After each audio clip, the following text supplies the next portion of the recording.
আমার বাবা ও মা গিয়েছেন বড় বোনের বাচ্চা হবে তাই আমেরিকার লুইজিয়ানাতে। বোনের পরেই আমি বাবা মায়ের একমাত্র ছেলে ও দ্বিতীয় সন্তান। থাকবেন সেখানে ৩ থেকে ৪ মাসের মত। আমার বাবা মায়ের জন্য স্টেটস এর মাল্টিপল ভিসা দেওয়া আছে। মুশকিল হলো আমি তখন নটরডেম কলেজের ইন্টারমিডিয়েট সেকেন্ড ইয়ারে পড়ি। আমার বোর্ড এক্সাম এর আর মাত্র ৫ মাস বাকি আছে।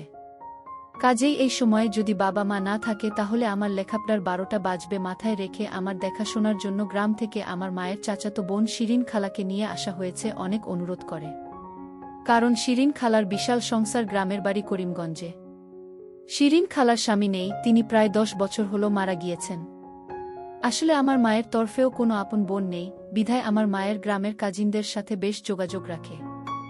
বছরে ২ ঈদে তো কিশোরগঞ্জ যাওয়া হয়, আর সেই সাথে ক্ষেতের বিশাল কৃষিকাজ এর দেখভাল করার জন্য বাবা যখন দাদার বাড়িতে যেতেন মাঝে মাঝে মা তখন বাবার সাথে যেত। তখন তারা ইচ্ছামতো আমাদের আত্মীয় স্বজনদের সাথে যোগাযোগ তৈরি করতেন।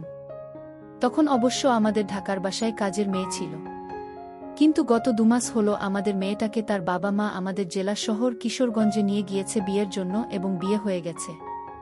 যতটুকু জানা গেছে মেয়েটি স্বামী সহ গার্মেন্টস এ কাজ করছে। ঢাকাতেই কোথায়। বাবা মাকে এয়ারপোর্টে আমি নিজে আমাদের টয়োটা প্রিমিও ড্রাইভ করে নিয়ে গিয়েছিলাম। অনেকটা ভালো লাগবে ঢাকা শহর, এই কারণে মা জোর করে আমাদের সাথে শিরিন খালাকে এয়ারপোর্ট পর্যন্ত যেতে বললেন। শিরিন খালা যে আগে আসেননি আমাদের বাসায় তা কিন্তু নয়। আমাদের বাসায় আসলে ও মার সাথে আসতেন, মায়ের সাথে একটু ঘুরে কেনাকাটা করে আবার ২-১ দিন পরে চলে যেতেন। আমি খালাকে এগার সিন্দুর ইন্টারসিটি ট্রেন এ তুলে দিতাম। মা বাবা বিদায় নেওয়ার সময় খুব বার বলে গেল আমি যেন গাড়ি নিয়ে বের না হই, আর এটা বেশি করে দেখতে বলে গেল শিরিন খালাকে।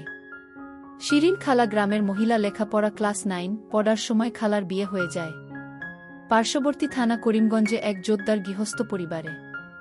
খালু ছিলেন সেই পরিবারের বড় ছেলে, কাজেই খালার কর্তৃত্বই সেখানে প্রধান। খালার আরও ৪-৫ জন দেবর ননদ আছেন, কিন্তু তারা এক বাক্যে শিরিন খালার পরামর্শে চলেন। খালার শ্বশুর নেই, শাশুড়ি আছেন, অনেক বৃদ্ধা, এবং তিনি সংসারের দায়িত্ব বড় বউয়ের হাতে ছেড়ে দিয়ে যেন অনেকটা নিশ্চিত। কতটা নিশ্চিত তার প্রমাণ হলো খালা আমাদের বাসায় আসলেই প্রতিদিন বাড়ি থেকে না হলেও 10টি মোবাইল কল শুধু আসবে ক্ষেতের চাষের ব্যাপারে। কোন ক্ষেতে কি হবে, বীজ কয় পাতিল নিবে, ওই ক্ষেতের বর্গা কাকে দিতে হবে নাকি নিজেরা করবেন, সব অনুমতি পরামর্শ উনার কাছ থেকে নেওয়ার জন্য তার দেবররা ফোন দেন। আবার বাচ্চাদের লেখাপড়ার খরচ কোনো সিন্দুকে আছে, চাবি কোথায় তাও শিরিন খালার কাছ থেকে জেনে নিতে তার নন্দাইরা ফোন দিত। কেন জানি শিরিন খালা আমাকে খুব আদর করতেন সেই ছোটবেলা থেকেই। আমরা তখন খুলনাতে থাকতাম, বাবা ওয়াপদার এসডিও ছিলেন। বছরে একবার করে তখন খুলনা থেকে আমাদের বাড়িতে আসতাম। আমার দাদার বাড়ি আর নানার বাড়ির দূরত্ব ৮ কিলোমিটারের মতো, তাই আমরা অর্ধেক সময় থাকতাম দাদার বাড়ি আর অর্ধেক নানির বাড়ি। আমি 1 অথবা 2তে পড়তাম তখন শিরিন খালার বিয়ে হয়ে গিয়েছে। খালারও আমার বয়সী এক ছেলে, আবার আমার চাইতেও 5 বছরের বড় আরেক ছেলে আছে। বিয়ে হওয়া সত্ত্বেও শিরিন খালা আমার মনে পড়ে সারাদিন আমাদেরকে নিয়ে বনে বাদাডে বিভিন্ন বনফুল বেতফল পেড়ে দিত, পাখি প্রজাপতি এসব দেখাত, খাবার জিনিস যেমন বড়ি ভর্তা ইত্যাদি বানালে সবার আগে আমার ভাগেরটা আমাকে দিত, তারপরে তার ছেলেদেরকে দিত। আমার মনে হয় এত বড় সংসার ফেলে তিনি 3 মাসের জন্য আমাদের বাসায় এসেছেন সেই ছোটবেলার আদরের টানেই।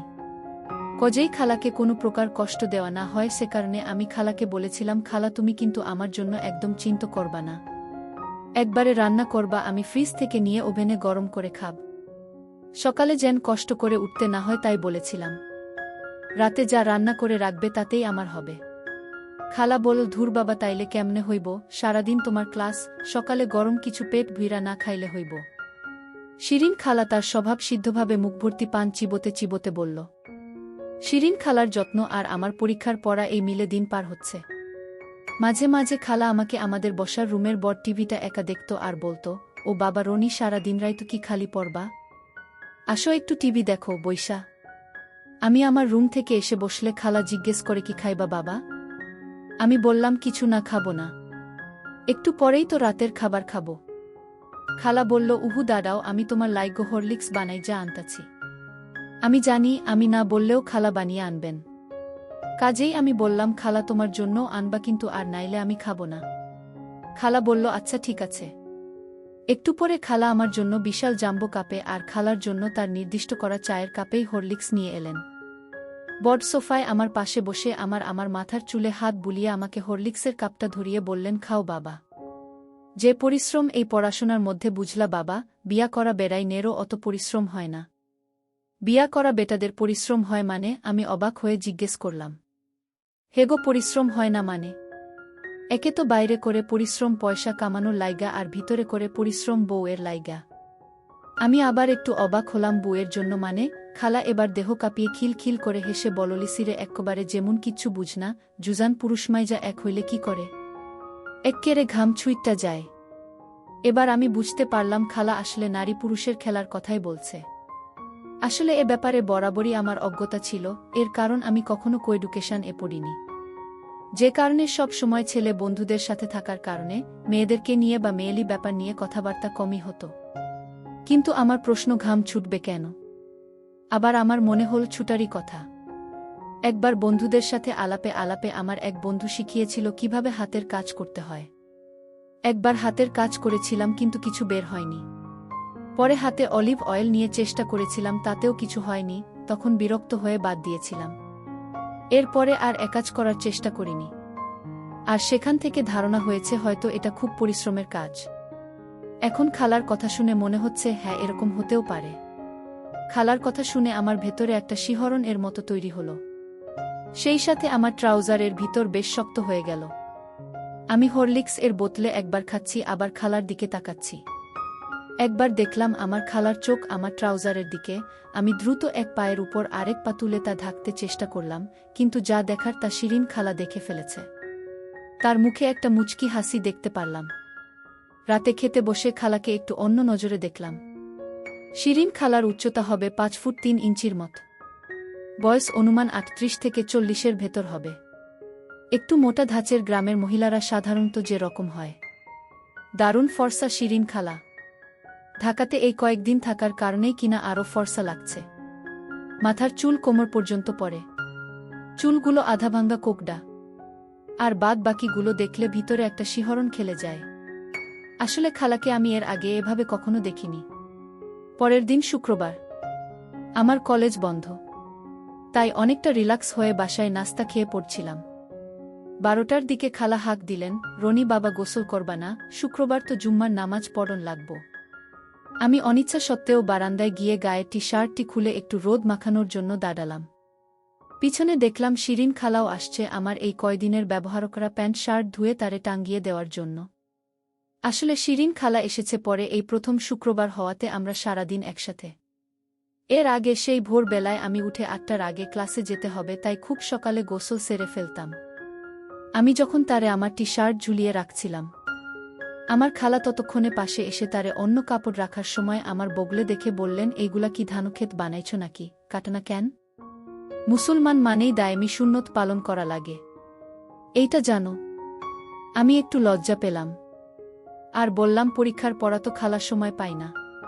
খালা চলে গেলেন। প্রায় 15 মিনিট পরে আমারে ডাক দিলে, রনি বাথরুমে আসো। আমি গেলাম, দেখি খালার সরার নাম নাই। কাপড় ধুতে ধুতে খালার নিচের শাড়ি পায়ের সাথে ভিজে লেপ্টে আছে। আমি যেতেই আমাকে বলল, হাত তুল। আমি হাত তুলতেই দেখি খালা শিয়াল কোটের ছোট কাচি, সম্ভবত বাবার সেভিং কিটস থেকে আনা, বগলের চুল ছাড়তে শুরু করে দিয়েছেন। আমাকে বললেন, নইডেনা, এইগুলা শেভ কইরো না কোনো সময়, কেঞ্চি দিয়া ছাইটা রাখবা। শেভ করলে চুলকাইব। আর এত গন্ধ করে কেন? বলেই খালা তার নাক একদম আমার ডান বগলে দিল। আমি শিরশিরের কারণে হেসে ফেললাম। এবার আমার বাম বগল ধরল। আমি বললাম, খালা তুমিও কি এরকম ছাটো? আমার কথা বাদ দেও, আমি বুইডা বেডি, আমার আর বিয়াশাদি হইব না। কিন্তু তোমরা জোয়ান পোলা, তোমরা থাকবা পরিষ্কার পরিচ্ছন্ন। খালার মুখ থেকে খুব সুন্দর একটা জর্দা মিশ্রিত পানের গন্ধ পাচ্ছি, এটা আমার কাছে খারাপ লাগে না। খালা কি বলো? তুমি এখনো কত সুন্দর।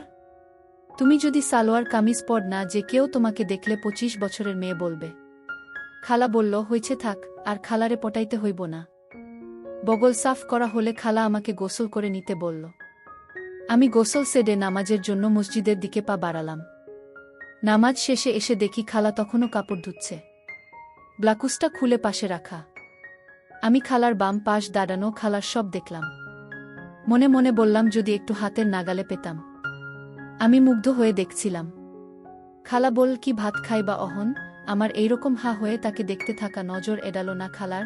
আমাকে বলল, কি দেখতাছ এমন কইরা, মনে হয় আমারে গিল্লা খাইবা? আমি লজ্জা পেয়ে গেলাম, দ্রুত বললাম খে না না। খালা একটা জিনিস আমার মাথায় আইছে। কি তোমার মাথায় আইলো রনি বাবা? আমার মতো বুড়িরে নিয়া। এখন বলবো না, খালা খাওয়ার সময় বলবো। আইচ্ছা তাইলে একটু দাঁড়াও বাবা, আমি গোসলটা ঝটপট সাইরা লই। শিরিন খালা গোসলের পর মাথায় একটা গামছা বেঁধে বেরিয়ে এসেছেন। শাড়ি পরেছেন একটা নরমাল প্রিন্টের, শাড়িটাতে নীল আর ডিপ সবুজের জংলি প্রিন্ট। শিরিন খালাকে দারুণ লাগছে, অনেকটা এক দুজেকে লিয়ে ও বিখ্যাত কুলিছবির নায়িকা রতি অগ্নিহোত্রীর মতো। মনে হয় গ্রামের সব মহিলারাই একই রকম হয়। খালা ডাইনিং টেবিল এর দিকে মুখ করে দরজার দিকে গিয়ে গামছাটা খুলে দুহাত পিছিনে নিয়ে গামছাটাকে লাঠির মতো সোজা করে পিছনের চুলে বাড়ি দিয়ে পানি ঝরাতে লাগল। আর সে কি দুলুনি! খালা গামছাটা বারান্দায় তারের উপর দিয়ে চুল খোপা করে ডাইনিং এর কাছে আসতেই আমি বললাম, খালা মুখে কিছু মাখলা না? আমি এইতান কিছু মুখে দিই না। আমি উঠে গিয়ে আমার রুমের থেকে নিভিয়া মিল্কটা নিয়ে এসে খালার হাতে একটু দিলাম, কি এইগুলা মুখে দাও, এইটা শীত গরম সব সময় দেওয়া যায়। খালা তার হাতের টুকু তার মুখে মাখতে লাগল। খালার থেকে আমাদের বাথরুমে রাখা কেমি সাবানের সুন্দর একটা হালকা ঘ্রাণ আসতে লাগল। আমি আমার হাতের নিভিয়া টুকু নিয়ে দ্বিধা করছিলাম কি করব। সাহস করে খালার ঘাড়ে দিয়ে দিলাম। দেখলাম খালা একটু কেঁপে উঠল, কিন্তু কিছুই বলেন না, যেন অন্যরকম একটা আবেশী মজার মধ্যে ছিলেন। আমি আরও কিছু পাওয়ার আশায় বললাম, কমরে দিব? খালা বলল, না লাগতো না, দেখ মুনে খালার যত্ন কতদিন থাকে। খালার রান্না অপূর্ব, সময়তে আমার মায়ের চেয়েও অনেক ভালো। এই যেমন আজকে খালা ফ্রিজের থেকে বের করে কই মাছ বরবটি দিয়ে এত সুন্দর করে ভেজেছে, পুরো অমিত। বাড়ির বিভিন্ন বিষয়ে খালা অনেকটা বকবক করে যেতে লাগলেন। একটু পর বললেন, বাবা কি জানি কইবা, কইছিলা? কি তোমার মাথায় আইছে? আমি বললাম, বললে তুমি রাগ করবা না তো? খালা বলল, রাগের কথা হইলে তো করবামি। আমি বললাম, নামাজ থেকে এসে তোমার খোলা হাতটা যখন দেখলাম না, তখন কি মনে হয়েছে জানো? কি? খালা অনেকটা বিস্ময় নিয়ে খাওয়া বন্ধ করে আমার জিজ্ঞেস করলেন। আমি বললাম, তুমি যদি হাতা কাটা কুচ পরতা তাহলে খুব সুন্দর লাগতো। খালা এবার হাসতে হাসতে বললেন, বাজান এইটা কিতা কও, আমারা লাগান বুইডা বেইটান রে, এইটা পড়লে বালা লাগবনি। আমি বললাম, কি যে বলো না খালা, সুবর্ণা মুস্তাফা পরে, তুমি দেখ না কত সুন্দর লাগে। খালা বল, হেরা তো পরবই, ফিল্মের নায়িকা না? আমি রোজ দেখা আমাদের রাস্তার ওই পারের 4 তলার সেই মহিলার কথা বলতে লাগলাম। জানো খালা, আমাদের বাড়ির বিপরীতে রাস্তার ওই পাশে একটা 5 তলা বিল্ডিং দেখছ না? হেই বিল্ডিং এর এক মহিলা থাকে, তোমার চেয়েও বয়স অনেক হবে।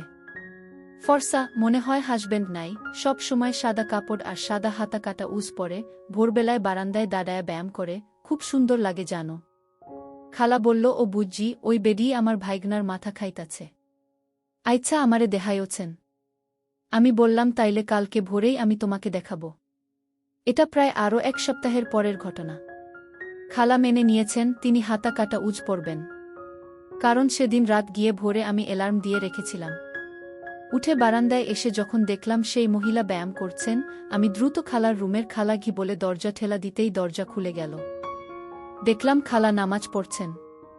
মনে হয় খালা লেট করে ফেলেছেন, কারণ এখন 6টা বেজে গেছে। চারিদিক বেশ ফর্সা। আমি অপেক্ষায় থাকলাম, সালাম ফেরানোর সাথে সাথেই আমার দিকে তাকালো। আমি আমার চোখ নাচিয়ে বললাম, দেখবে না? খালা বল, কিতা? আমি বললাম, ওই মহিলা। খালা একটু মুচকি হাসি দিয়ে জায়নামাজ গুটিয়ে আলানাতে রেখে আমার পিছে পিছে বারান্দায় আসলেন। আমরা বারান্দায় না গিয়ে বারান্দার দরজার উপর দাঁড়িয়ে দেখতে থাকলাম, যেন ওই মহিলা আমাদের বারান্দায় তাকালে আমাদেরকে দেখতে না পারে। মহিলা সকালে ব্যায়াম করছেন, বরাবরের মতোই সেই সাদা শাড়ি ও সাদা হাতা কাটা উজ। এই মহিলা আমার কাছে এক রহস্যময়ী চরিত্র, আমি কখনো তাকে নিচে দেখিনি। তার ফ্লোরে বা ওই বারান্দায় কখনো অন্য কোনো মানুষও দেখিনি। অন্য সময় দেখি বারান্দাও তিনি নিজে ঝাড় দেন, একা থাকেন মনে হয়। আমার ঘাড়ের পিছনে খালার গরম নিঃশ্বাস এসে লাগছে। মহিলাকে তন্ময় হয়ে দেখাতে এতক্ষণ খেয়াল করিনি, আমার পিঠের ডান পার্শ্বে একটা নরম বালিশের মতো। পরক্ষণেই বুঝতে পারলাম এটা খালার কদবেল। কিন্তু উপলব্ধি করার আগেই খালা সরে গিয়ে বলল, হু বুঝছি আমার তাইলে এইরকমের উজ পরনি লাগবো এই বেডির হাত থাইক্যা আমার ভাইগোনা রে বাঁচানোর লাইগা। তবে আর কখনো তুমি এই বেডিরে ভোর বেলায় দেখতে আইতে পারবা না। এইবার পড়তে বস বাবা। খালা এবার কিচেনের দিকে যেতে থাকল। খালা তুমি পড়, দেখো আমি বারান্দার এই দরজায় বন্ধ করে দিব। আমি হেসে হেসে মজা করে বললাম। খালা বল, হয়েছে থাক, বুড়ি খালার দিকে আর নজর দিও না, এইবার পড়তে বসো বাপ, আমি তোমার নাস্তা বানাই।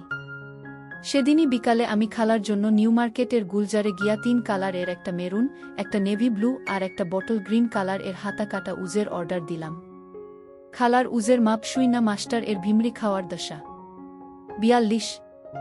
এই মারমো একটা থাপ্পড়, মা খালার লয়া লড়াচড়া করো বলেই খালার খিলখিল হাসি।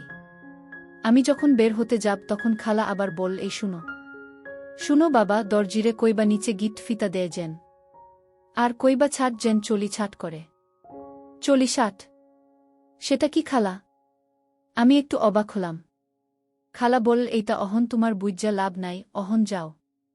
42 এর কথা শুনে মাস্টার যখন আমার দিকে তাকিয়েছিল তখন আমি বললাম, নিচে গিট ফিতা দিবেন আর চলি ছাট হবে। বয়স্কা মহিলা, মনে হলো মাস্টারের চোখ থেকে বাসনার দৃষ্টিটা বিদায় হয়েছে। উত্তরে আমি বললাম, হ্যাঁ। উজগুলো যেদিন এনে দিলাম সেদিন ও সেই সাথে আমি আমার সাপ্তাহিক টার্ম পরীক্ষা নিয়ে ব্যস্ত ছিলাম। আর এ 3-4 দিন আমি লক্ষ্যই করিনি খালা ওই উজ পড়েছেন কিনা। কিন্তু যেদিন দেখলাম খালা পড়েছে সেদিন আমি বুঝতেই পারিনি কখন খালা পড়ল। রাতে পড়া শেষ করে একটু হাঁটাহাঁটি করব বলে আমি লিভিং রুমে এসে দেখলাম খালা টিভি দেখছেন, চ্যানেল আই 3 সিটার এ হেলান দিয়ে শুয়ে। আমি যেতেই খালা উঠে বসার চেষ্টা করতে লাগল, আর তখনই আঁচল ঠিক করতে গিয়ে আমি দেখলাম খালা সেই মেজেন্টা কালারের উজটা পড়েছেন। আমার কাছে মনে হলো একরাশ খয়েরি গাঁদা ফুলের মধ্য থেকে খালার হাতটা বেরিয়ে এসেছে। কারণ খালার শাড়িটা ছিল হালকা লাল ও খয়েরি কালারের কম্বিনেশন ছাপ, দেশি সুতি শাড়ি। আমি বললাম, ওমা খালা তুমি এটা পরছো, কি সুন্দর লাগছে, তুমি আমাকে বলনি কেন? আমি বিস্ময়ে আনন্দে একসাথে বলে ফেললাম। খালা বল, তোমারে দেখাইয়া পিনতাম নাকি? তাইলে তো আমারে গিল্লা খাইতা। খালার এই আদি রসাত্মক কথায় আমার আবার শক্ত হয়ে গেল। আমি ও সাহস করে বলে ফেললাম, ইচ্ছা খেতে হবে না খালা, আপাতত আমারে অর্ধভোজ করতে দাও। খালা বল, মানে? খালার চোখে বিস্ময়। আমারে তোমার হাতে আমার ঠোঁট, নাক, গাল ছোঁয়াইতে দেও, কারণ কথায় আছে কি ঘ্রাণে অদ্ভোজ। বলতে বলতে আমি সোফার পিছন থেকে সামনে এসে একবারে খালার ঊর্ধ্ববাহু 2 হাতে ধরে খালার পাশে বসে গেলাম। আকস্মিক সংঘর্ষ হল। খালা এইসব আকস্মিকতায় এই বলে চাপা স্বরে একটা আর্তচিৎকার করে উঠল। বাবা না, এইসব ঠিক না। খালা আমার কাছ থেকে হাতটা সরিয়ে নিতে চায় আর বলেন, তুমি না কইছ শুধু চাইয়া দেখবা, অহন এইটা কিতা কর। আমি বললাম, আর একটু খালা, ছাড়ো এইবার বাবা, চলো অহন খাইতে যাই। আমি আবারও কাদো কাদো স্বরে বললাম, না খালা আরেকটু। খালা বলল, না অহন খাওন লাগব। আমি বললাম, তাইলে একটা শর্ত। খালা বল, কিতা? অবাক খালা, চোখ গোল গোল। আমি বললাম, খাওনের পরে আবার তোমার হাতটা দিতে হবে। খালা বল, এইডা আমি কোনো পোলার পাল্লায় পড়লাম মাবুদ। খালার মুখে কপট রাগ মনে হলো। আইচ্ছা, খাওনের পরে পইডা লইবা তারপরে। আমি বললাম, আইচ্ছা। বলেই আমি লাফ দিয়ে খাওয়ার টেবিল এর দিকে যেতে থাকলাম। খালা আমার পিছন পিছন ডাইনিং এর দিকে আসতে লাগলেন আর বললেন, বুবু বুঝি একটা রাক্ষস পোলা রাইখ্যা গেছে। খাওয়া দাওয়ার পর আমি কিছুক্ষণ পড়তে পারলাম, কিন্তু মন খালি বারবার আমার শিরিন খালার আকর্ষণে পড়া বাধাগ্রস্ত হতে থাকল। আর মাথায় পড়া ঢুকছে না। রাত প্রায় 11টা বেজে গেছে। না, আর পড়া যায় না। আমি আমার রুম থেকে বের হয়ে সোজা লিভিং রুমের দিকে গেলাম, উদ্দেশ্য শিরিন খালাকে পাব। কিন্তু গিয়ে দেখলাম টিভি অন করা আছে, কিন্তু খালা সোফায় নেই। আমি খালার খোঁজে প্রথমেই খালার রুমে টক টক করে টোকা দিয়ে ঠেলে দরজা খুলে দেখলাম খালা নেই। আমি একটু অবাক হলাম। বাথরুমের দরজার দিকে তাকালাম, না, ভেতরে কোনো লাইটের চিহ্ন পড়ল না। আমি বারান্দার দিকে পা বাড়ালাম, তখনই পেলাম খালা বারান্দা থেকে সব ধোয়া কাপড় চোপড় হাতে করে নিয়ে দরজা লাগিয়ে দিয়ে কাপড়গুলো সোফার উপরে রেখে আমাদের জানালাগুলোর পর্দা টেনে দিতে লাগলেন। আমাদের লিভিং রুমটা আর ডাইনিং রুম এর পর্দা টেনে দিলেন, কারণ এই দুটি রুমের জানালা দিয়ে ভেতরের অংশ দেখা যায় পাশের বাড়িগুলো হতে, তাই বাতাসে মাঝে মাঝে পর্দা যেন সরে যেতে না পারে, সে কারণে খালা একেবারেই জানালার স্লাইডিং গ্লাস টেনে দিয়ে লক করে দিলেন। খালার উপরের অংশ শাড়ি দিয়ে নিখুঁতভাবে ঢাকা। বাইরের বিল্ডিং হতে কেউ দেখলে বুঝতেই পারবে না খালা ভেতরে হাতা কাটা উজ পড়ে আছে। ফিরে এসে সোফার উপরে রাখা কাপড়গুলো নিয়ে গিয়ে আমারটা আমার রুমের আলনাতে রাখতে লাগলেন। আমি মন্ত্রমুগ্ধের মতো খালার পিছে পিছে গিয়ে আমি আমার রুমের দরজার চৌকাঠে হেলান দিয়ে দাঁড়ালাম। খালা, তুমি এনটিভিতে হাউসফুল নাটকটা দেখছো? খালা বল, রেদওয়ান, রনির আর ফাহমির না? আমি বললাম হ্যাঁ। আমি একটু অবাকই হলাম, খালা ডিরেক্টর এর নাম ও জানে? আমি বললাম খুব মজা না? খালা বল, ভালাই তো লাগে। খালা আমার জিন্সের প্যান্টটা সোজা করতে গিয়ে উপরে তুলে শূন্য একটা বাড়ি দিতেই আঁচল পড়ে গেল। সাথে সাথে আমার ভিতরে শিউরে উঠল। পরে সেই থেকেই খালা পান চিবিয়ে যাচ্ছে। খালা এবার তার নিজের রুমে, আমাদের গেস্ট রুম, এলেন। ছোট্ট আলনাটাতে খালার ধোয়া কাপড়গুলো রাখছেন। কাপড় রাখা শেষ হলে আস্তে করে খালা মাথাটা ঝাঁকি দিয়ে দুহাত পিছনে নিয়ে ড্রেসিং টেবিল এর আয়নায় তাকিয়ে চুলটা খোপা করে বাঁধলেন। সে এক অপূর্ব দৃশ্য। আমি খালাকে বললাম, টিভি দেখবা না খালা? খালা বল, না রে বাবা, শরীরটা বড় অবশ অবশ লাগতাছে। আমি বললাম, তাইলে শুয়ে শুয়ে দেখো। খালা বল, কের লাগিন রে বাপ? আমি একটু সাহস করে আবার বেহাজা নির্লজ্জের মতন বললাম, কেন, তুমিই না বলছো খাওয়া ও পড়ার পরে একটু দিবা? খালা বল, কিতা?